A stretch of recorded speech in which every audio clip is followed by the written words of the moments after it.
Jeff, welcome to Dallas. I'm excited that you can see what a city that really wants you here looks like, right, guys?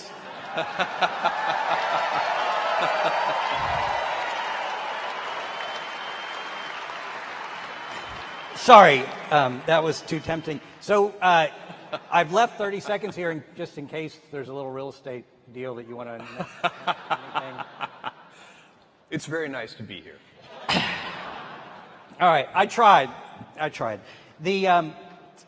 Before we get started, I do want to thank the sponsors tonight, Amarillo National Bank and Highland Capital Management. This is a multi-faceted event. We're here with SMU, our great partner. We're here as the Engage event sponsored by Highland Capital, and we're also here as the culminating conversation of our Forum on Leadership.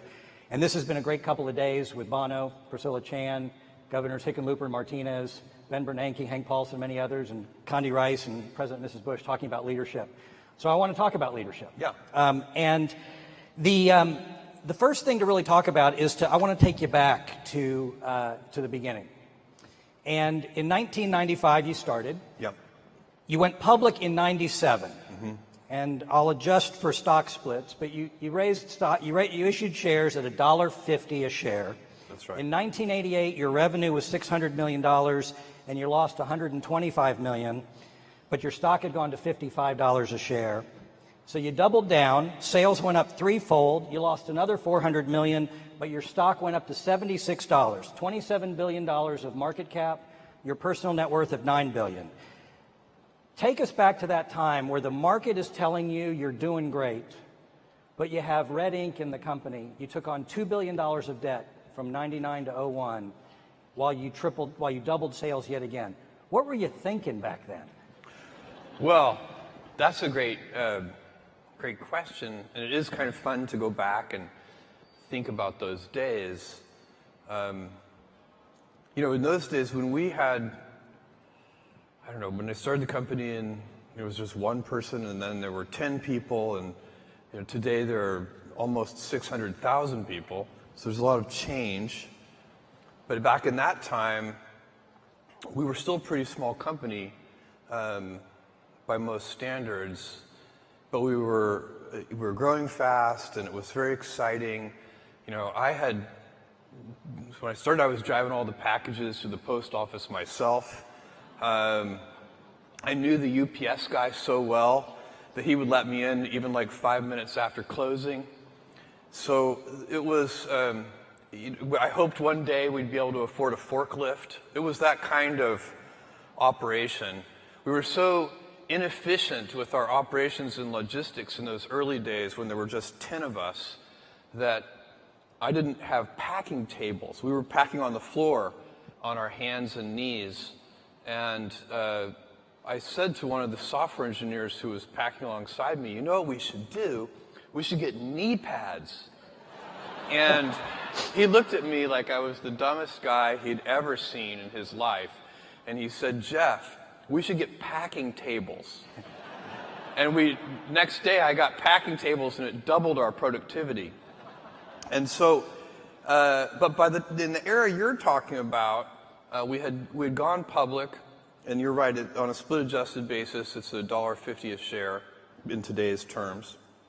And the market became very quickly a kind of an internet bubble kind of market, and the stock prices went up very, very high. When I raised the initial funding for Amazon, I had to talk to 60 prospective investors to raise $1 million, and I raised $1 million from 22 different investors, $50,000 at a time, and they got 20% of the company for $1 million. And that was in 95. But just 2 or 3 years later, Stanford MBA with no business experience could raise $25 million with a single phone call if they had a internet business plan. So the whole thing in just 2 or 3 years, the excitement, really, as we would shortly see when the bubble burst in the year 2000, the hyperbolic excitement about the internet had infected everybody. And I knew that we had I liked our business, and I liked the fundamentals of our business, But I also knew that the stock price was disconnected from what we were doing on a day-to-day basis. And so I was always preaching. We would have all hands meetings, and it was a small number of employees at that time, but probably, let's see, in 97, I think we would have had a few hundred employees. We would have all hands meetings, and I would say, look, we got to remember the great quote from Benjamin Graham that in the short run, the stock market is a voting machine. In the long run, it's a weighing machine. So don't think about the daily stock price, because it was going up every day. The stock price was going up. And I didn't want, because all the employees had stock options, and I didn't want them counting their success that way. And so I would say, look, when the stock is up 30% in a month, don't feel 30% smarter. Because when it's down 30% in a month, then you're going to have to feel 30% dumber. And it's not going to feel as good. Right. And it was good that I kind of laid that groundwork because, sure enough, in the year 2000, the whole thing came tumbling down. I think Amazon went stock back to about $6. went down to $6, and that I don't even know if that's on a split-adjusted basis. Yeah. I think that's probably that was on a split-adjusted basis probably below $1. And did you ever doubt the business model at that point? No. So it's very interesting to me because I had all the internal metrics on, how many customers we had and what was going on, and I could see people thought we were losing money because we were selling dollar bills for 90 cents, even though we were very clear that we were not. We had high fixed costs, but we had contribution margin, positive contribution margin. And I just knew that it was a fixed cost business, and as soon as we reached a sufficient scale, we would have a very good business. And so that understanding of the fixed nature of our expenses relative to physical world retail is what led us to have the get big fast strategy. We knew that it would be that our economics would be very much improved if we could have a sufficient scale. So we worked hard on that. And so at that time, you're preaching the benefits of e-commerce and really disintermediating the business. So fast forward to today, now we have content. We have physical Amazon stores. We have Amazon cashierless stores, which we used to call shoplifting. And then now it's shoplifting without the jail time. That's right. And then buying Whole Foods here from a Texas company. So how does that fit together, your vision, and then how do you manage these disparate businesses with different cost structures now? Yeah, well, and by the way, just finishing up a little on that prior point before I answer that question, and also with the memory of Barbara Bush in all of our minds, I think part of, a lot of people in this room are entrepreneurs, started their own businesses, done various things, taken risks of various kinds. And I think one of the precursors, one of the foundational things to being able to take risk is to have had some kind of support from somebody. You have to have some mentors. You have to have somebody who loves you. These are the kind of things that build up and allow you to kind of, jump off into uncharted terrain and do something new because you have a support system of one kind or another. And I certainly did. So for me, I just want to point out that I feel very strongly that I've won a lot of lotteries. Amazon is one of the lotteries that I've won, but I had a big lottery with my parents. My dad is a Cuban immigrant. He came here when he was 16 years old, didn't speak any English. He's a great guy, and my mother had me when she was 17 years old. So she was a pregnant 16-year-old in Albuquerque, New Mexico, in high school, which was not cool. And she made it work, and her parents, my grandparents, helped her with that whole thing and made that all work. And if you don't get that kind of support somehow, it doesn't have to be your parents. Sometimes people get lucky. It's a grandparent, or it's a friend, or a family friend, or a teacher. It can be somebody. But you need that. Somebody has to step into your life. And that's a lottery that I suspect a lot of people in this room have also won, just like me. So the question Amazon Go, and all the we do so many different things. So this is the question I sometimes get. How can you do so many different things? Why don't you stick to the knitting? The kind of traditional advice would be to stay focused and keep the business simple. And the way I think about this is we actually do stick to one thing. It's just not describe, it's on the business itself. We do web services, which is, big enterprises buying compute services from us, and we have our retail business, and we have Amazon Studios, which is making original content, Amazon Go, the things you listed. So, but the cultural thread that runs through all of these things is the same. We only have a few principles at Amazon, kind of core values that we go back to over and over again. And if you looked at each of the things that we do, you would see those run straight through everything. So the first one, and by far the most important one, is customer obsession. And we talk about it as customer obsession as opposed to competitor obsession. And I have seen over and over again companies talk about that they're customer focused, but really when I pay close attention to them, I believe they are competitor focused. And that's just a completely different mentality. By the way, competitor focus can work, but I don't think it works in the long run as well as customer focused. For one thing, once you're the leader, if your whole culture is competitor obsessed, it's kind of hard to stay energized and motivated if you're out in front. Whereas customers are always unsatisfied, they're always discontent, they always want more, and so no matter how far you get out there in front of your competitors, you're still behind your customers. So they're always pulling you along. So customer obsession is a deep principle that underlies everything we do. Another one is eagerness to invent. So we love to pioneer.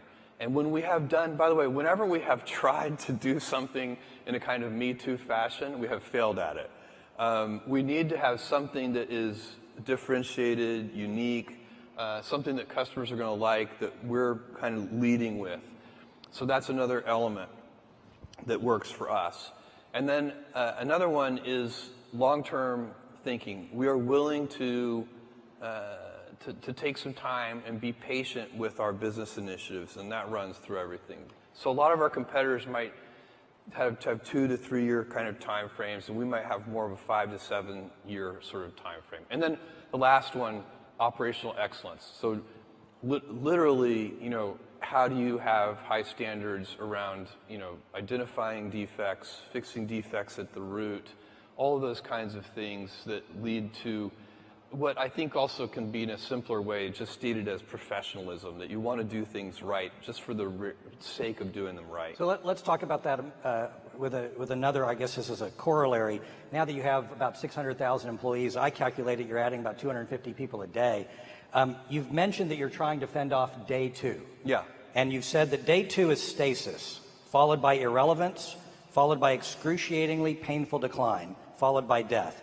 That is why it is always day 1. Yeah. How's that work? Well, so day 1, this is a phrase that we use at Amazon all the time. I've been using it. It's in my first annual shareholder letter from 20 years ago. And we say it's always day 1. And it needs to be day 1 for the reason that you just mentioned. And so the real question for me is, how do you go about maintaining a day 1 culture?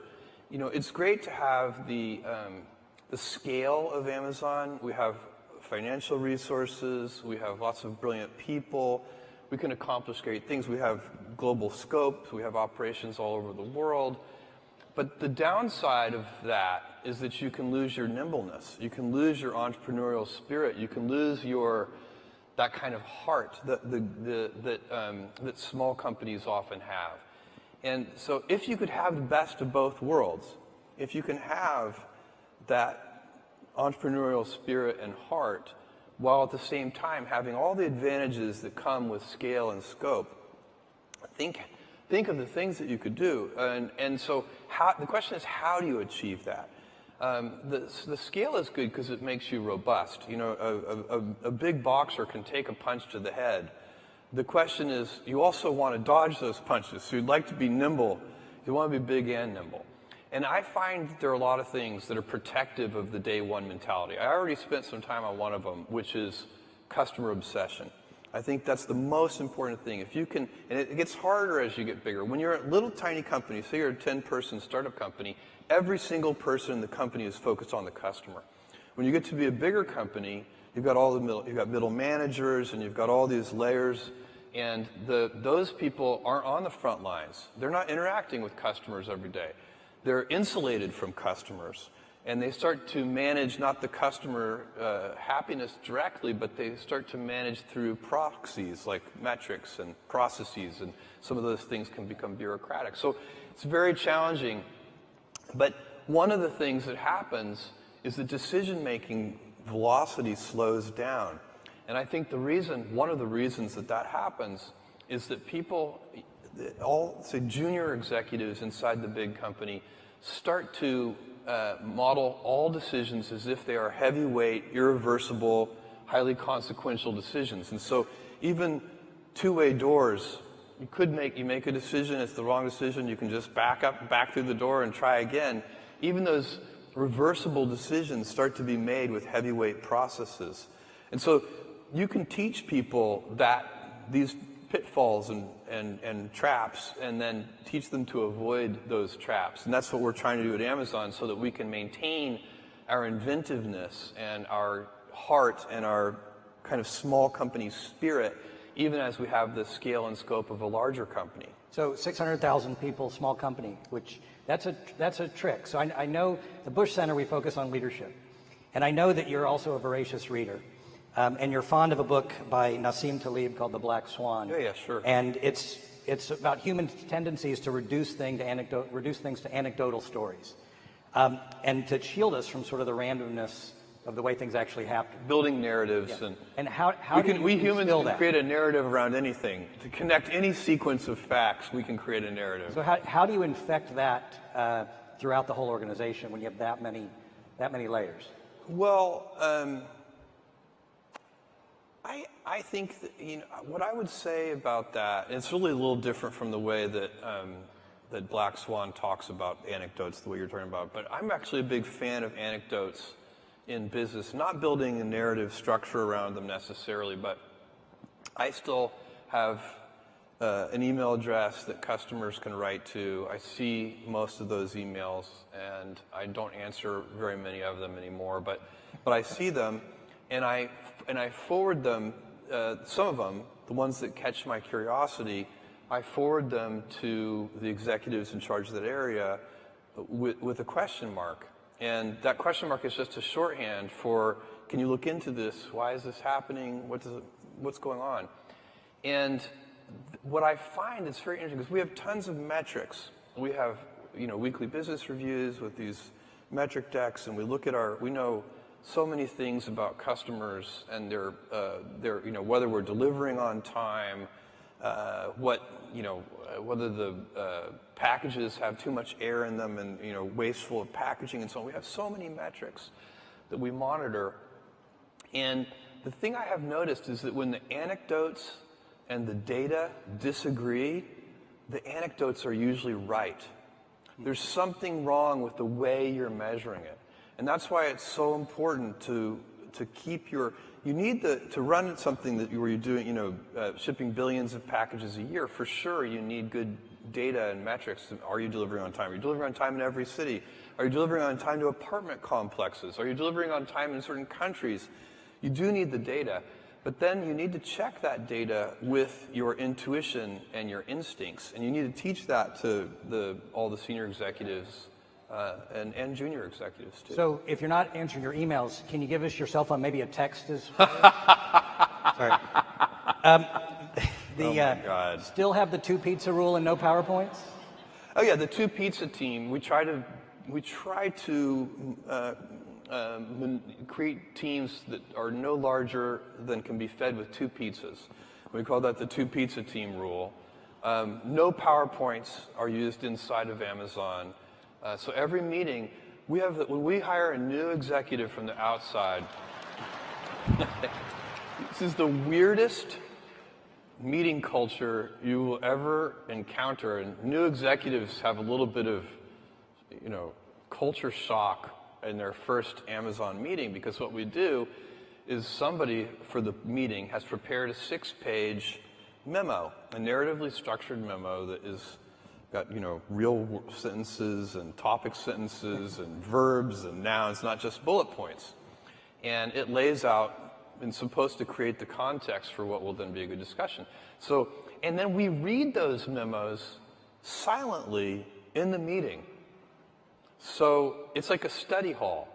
And we do that, everybody sits around the table, and we read silently for usually about half an hour, however long it takes us to read the document. And then we discuss it. And it's so much better than the typical PowerPoint presentation for so many reasons. I could talk about this for all of our time.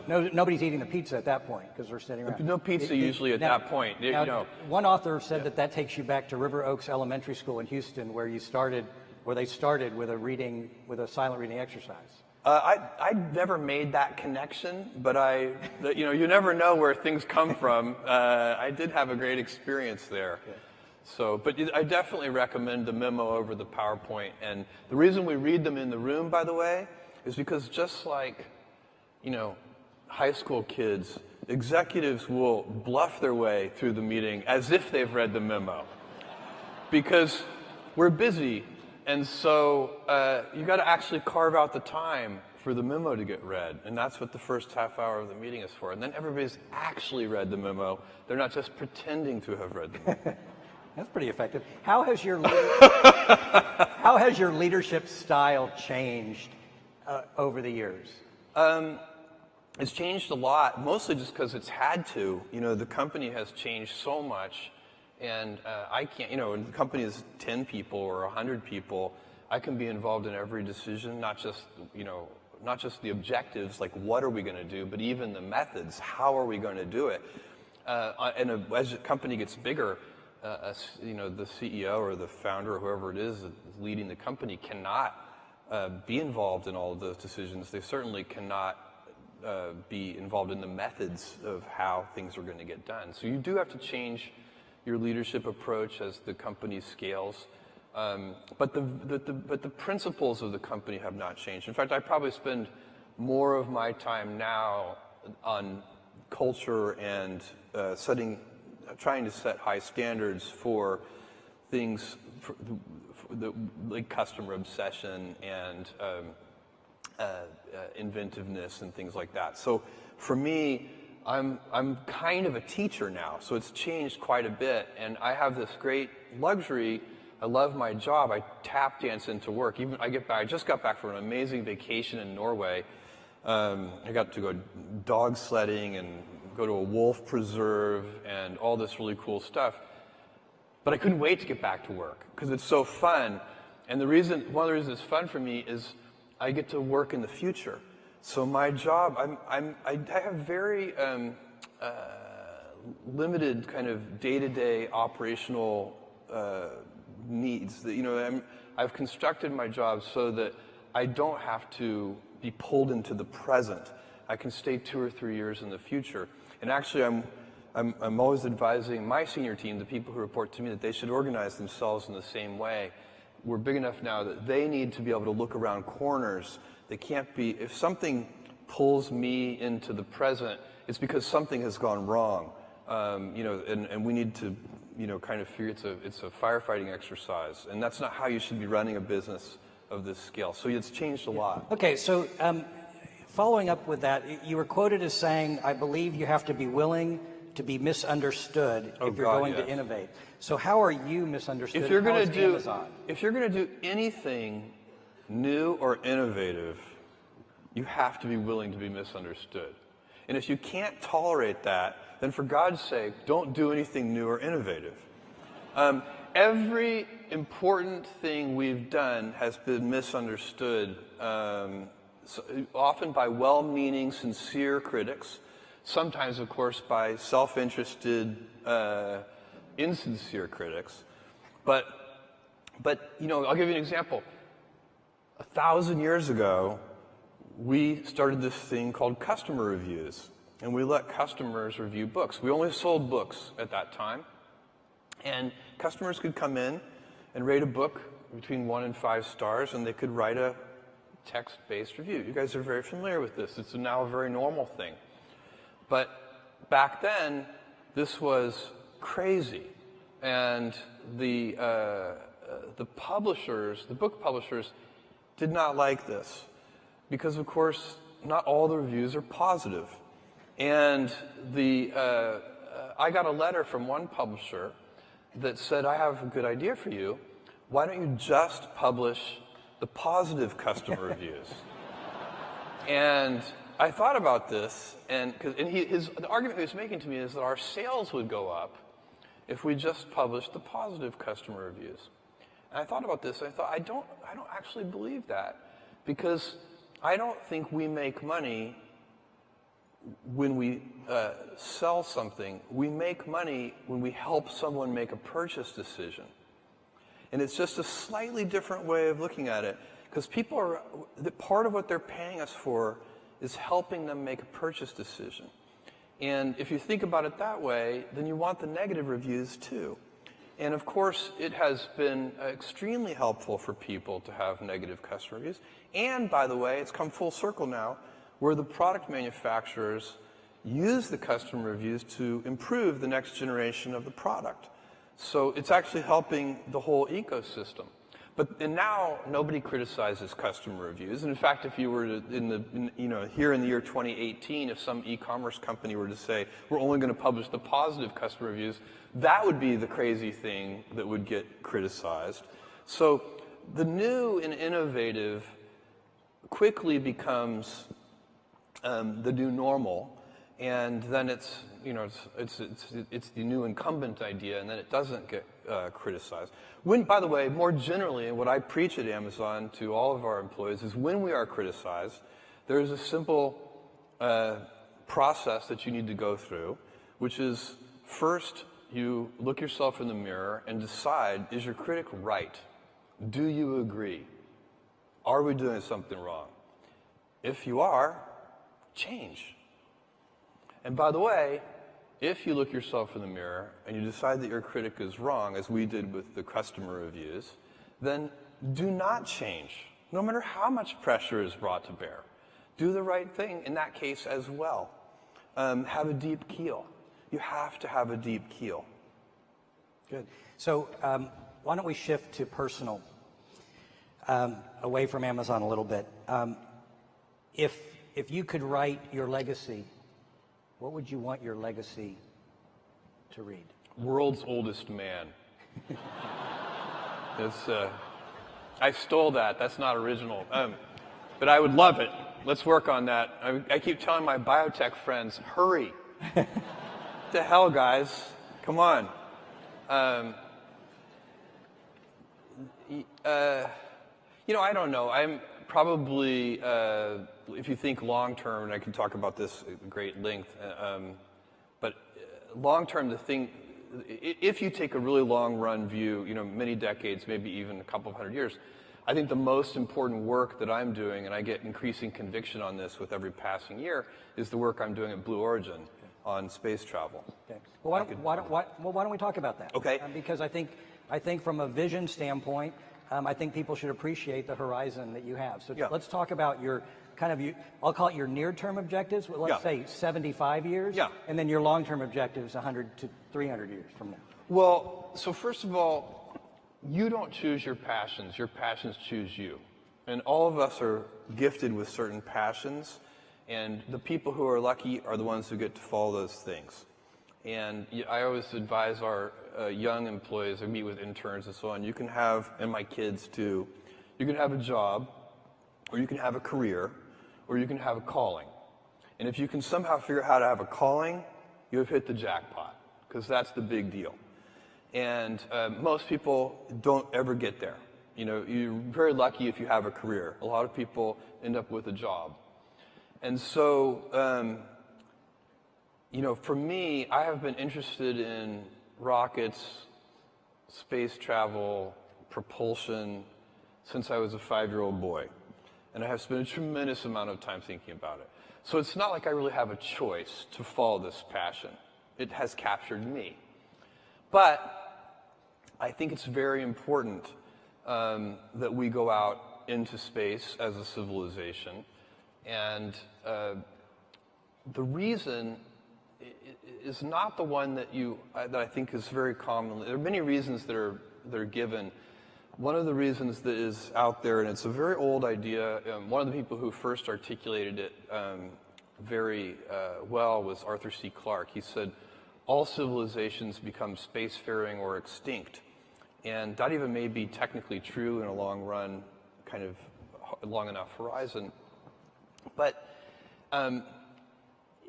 that idea is it has kind of come to be that we've got all our eggs in one basket, and we need a plan B. You know, if we had a civilization elsewhere on another planet, somewhere in the solar system, then when Earth gets destroyed, humanity will still be fine. I find this particular argument incredibly unmotivating. We have now sent robotic probes to every planet in this solar system. Believe me, this is the best one. It is not close. My friends who want to move to Mars, I say, I have an idea for you. Why don't you first, for a year, move to the top of Mount Everest? Because the top of Mount Everest is a garden paradise compared to Mars. And so it's this planet is a gem. This planet is unbelievable, and as you travel around, the more you travel around, the more you see how incredible it is. And I'm not even just talking about nature. I'm talking about the civilization we built and the urban cities that we have, and all of these amazing things. And so we need to protect it. Now, and I'm not even talking about protecting it from asteroids or nuclear holocaust or anything, although all those things are probably important and valid. But we don't need to worry about that because we have something more certain that is a problem.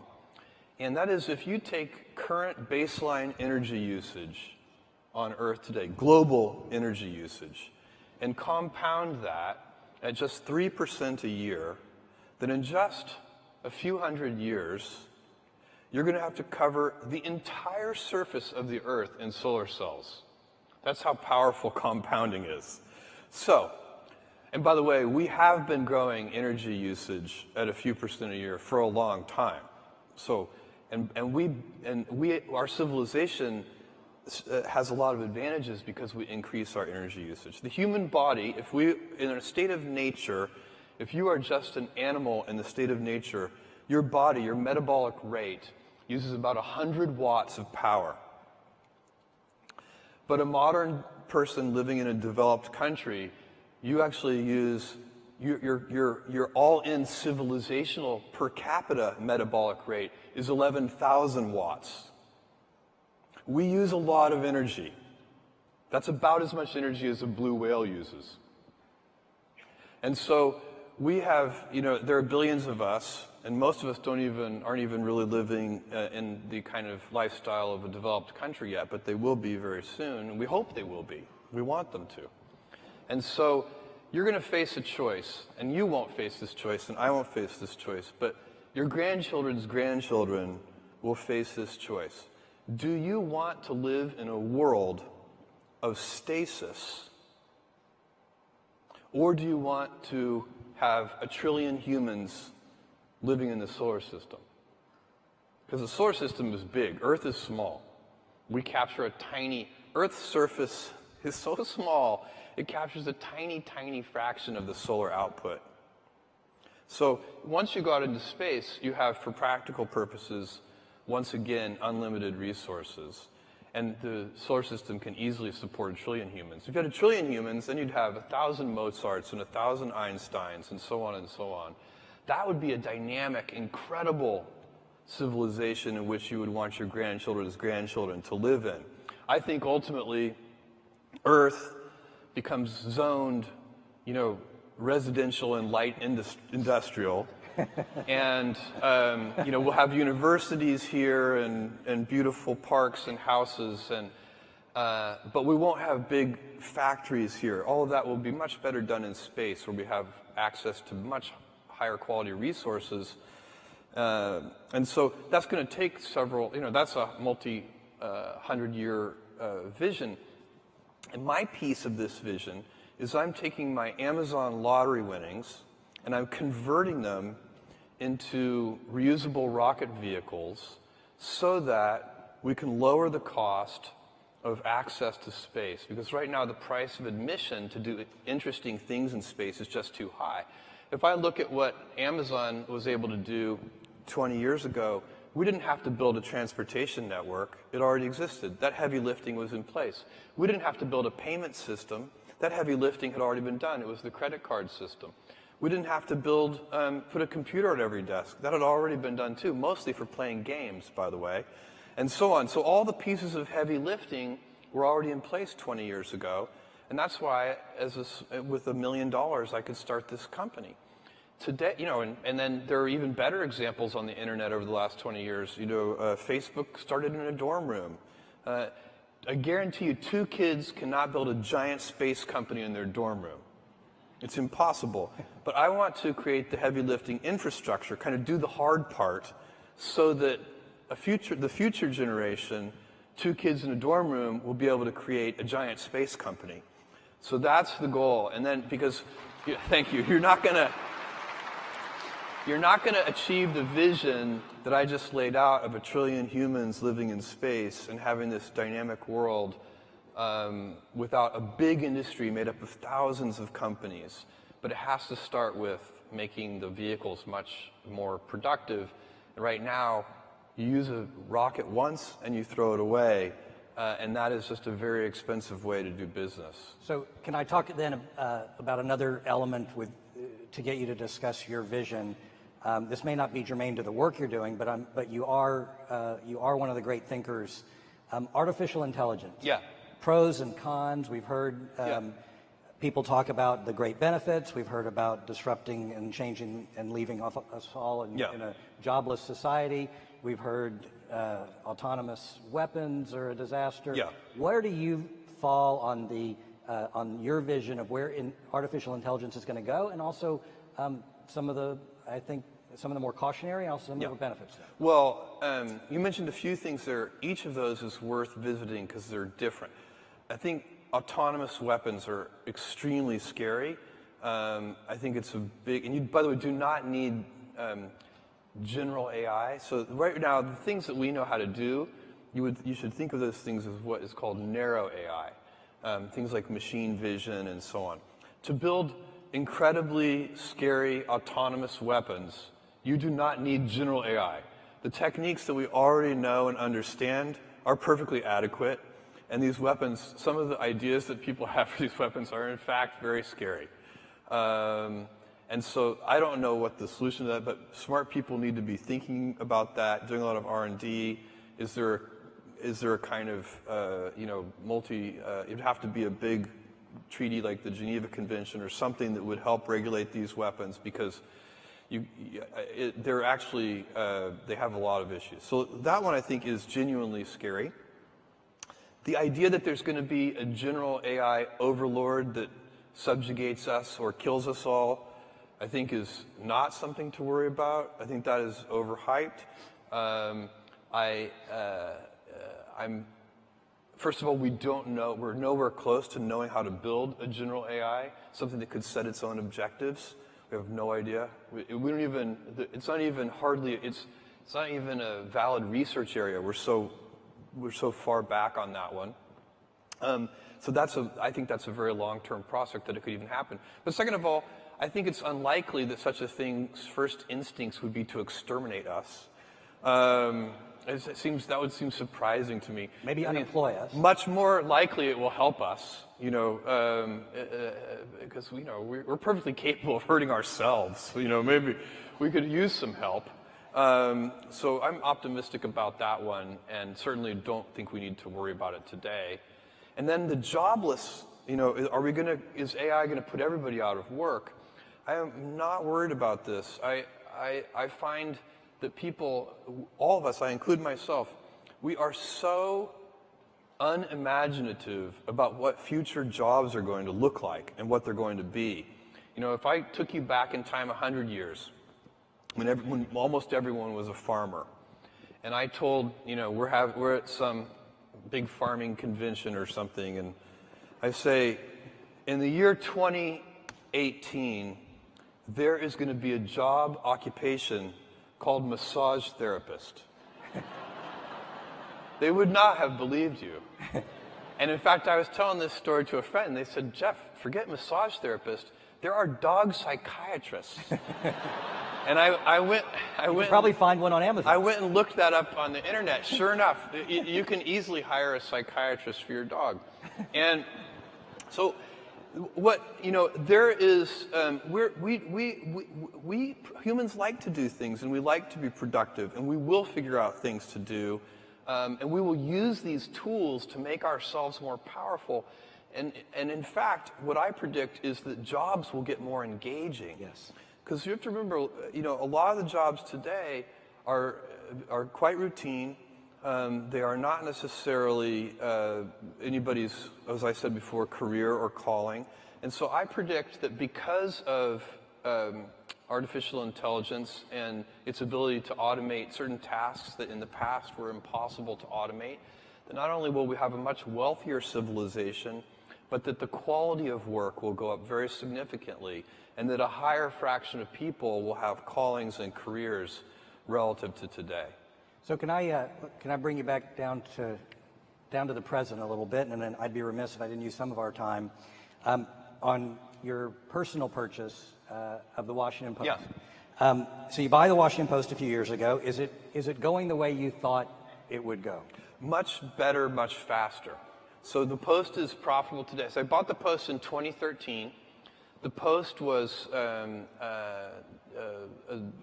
still a fantastic institution at that time, but it was in great financial difficulty.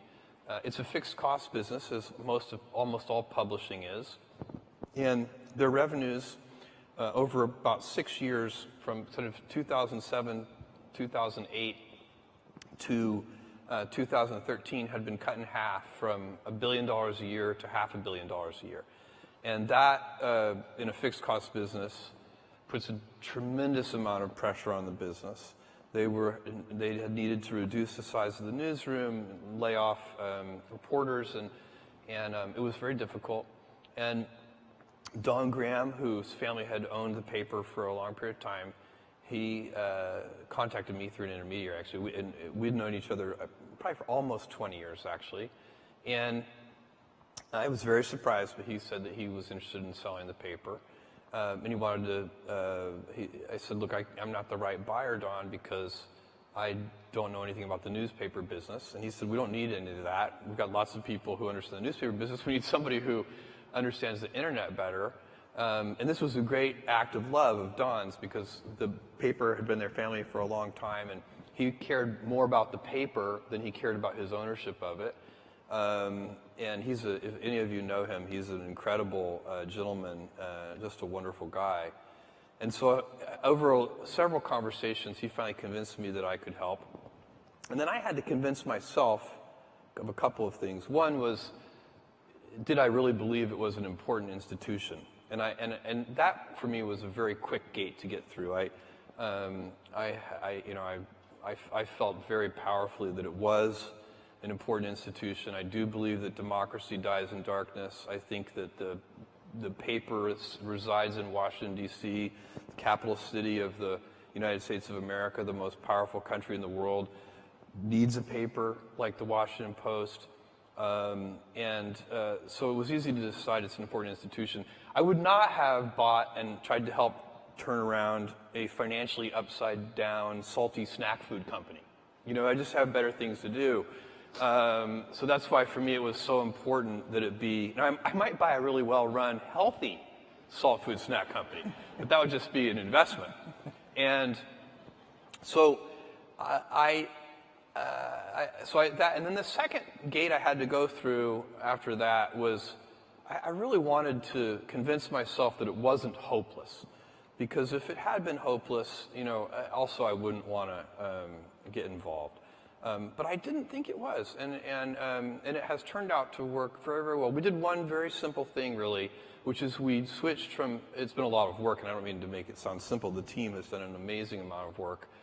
And we have a great editor in Marty Barron, and a great publisher in Fred Ryan, and a great technical leader in Shai Lesh. I mean, we've got a killer team at the Post.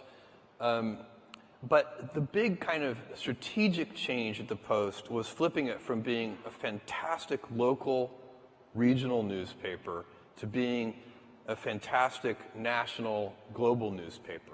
And the reason we did that is very simple. The internet took away so many gifts from newspapers. Mostly they're kind of local ad monopolies and so on. Like the internet just dissolved all of the gifts that newspapers had. But the one gift that it brought to the table for newspapers is almost free global distribution, because you can do it digitally. And so we refocused on that, and we had to switch from making a relatively large amount of money per reader on a relatively small number of readers to a small amount of money per reader on a much larger number of readers, and that's what we've done. And so in our time remaining, I have a couple real quick ones. Yeah. Who do you emulate? What kind of role model? Yeah, who do you look at? Oh, a bunch of people. You know, I have been a Warren Buffett fan. In the business realm, I've been a Warren Buffett fan since my early 20s. I read the things he writes. So he's a very big fan. I think kind of CEOs today out there that I like, again, in the business realm. Jamie Dimon, I think there are a couple of CEOs that I think if I were a big shareholder in JP Morgan Chase, I would just show up every Monday morning with like pastries and coffee for Jamie, and I would be like, so you happy? You good? Because I think he's a terrific executive in a very complicated company. Same thing, Bob Iger at Disney, I think is a superb executive. So probably bring him pastries. So there are a lot of role models. Healthy pastries. Well, yeah, I guess I hadn't thought about that. You know, that's right. Yeah. And then outside of that, you know, I've had lots of role models throughout my life. Yeah, some of my teachers at River Oaks Elementary School that you mentioned. I had my parents who I talked about a little earlier. I didn't talk too much about my grandfather, but he was a gigantic influence in my life.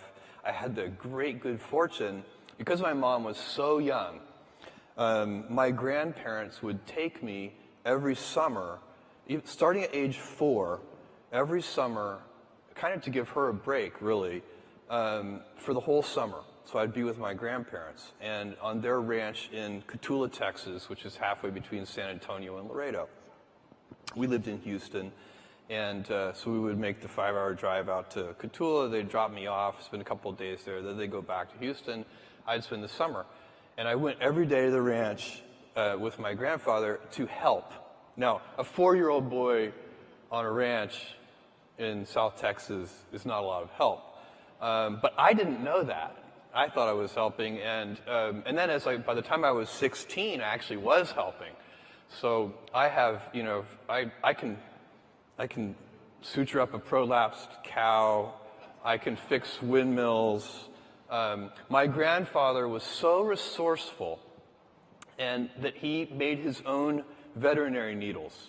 He would take a little piece of wire and pound it flat with like a oxyacetylene torch, and then drill a little hole through it. And then we did all of our own veterinary work. Some of the cattle even survived. And so we had great fun out there. You know, we built barns and welded things, and he bought a D6 Caterpillar bulldozer used. It was like 1955 model year for $5,000. It was completely broken. The gears were stripped. And then we spent, you know, a whole summer repairing that. And the first thing we had to do to repair it was build a crane to take the gears out of the transmission. And so, you know, what I learned from watching him was just how resourceful he was. He didn't ever call a repairman. He figured it out. And I do think that that's one of the things that, you know, super lucky for me to grow up in that environment where you got to see resourcefulness in action. So my grandfather, giant role model for me. Jeff, you're an American icon, and these stories really reflect how grounded you are. And starting a company from the time where you were doing it yourself to where you are today, and to maintain that touch that you have at the same time that you have this vision, is really what leadership is all about. The Bush Center, we focus on developing and recognizing leadership, and that's what we're doing this week. Our time is up, and I do want to thank you. I also want to remind people that in honor of our 5th anniversary of the Bush Center, our friends at Northern Trust have made it free of charge to go through the Bush Library and Museum starting today and extending through next Friday. So thank you for that. Thank you to our wonderful friends at SMU. Thank you all for being here. Please join me in thanking one of the great Americans. Thank you,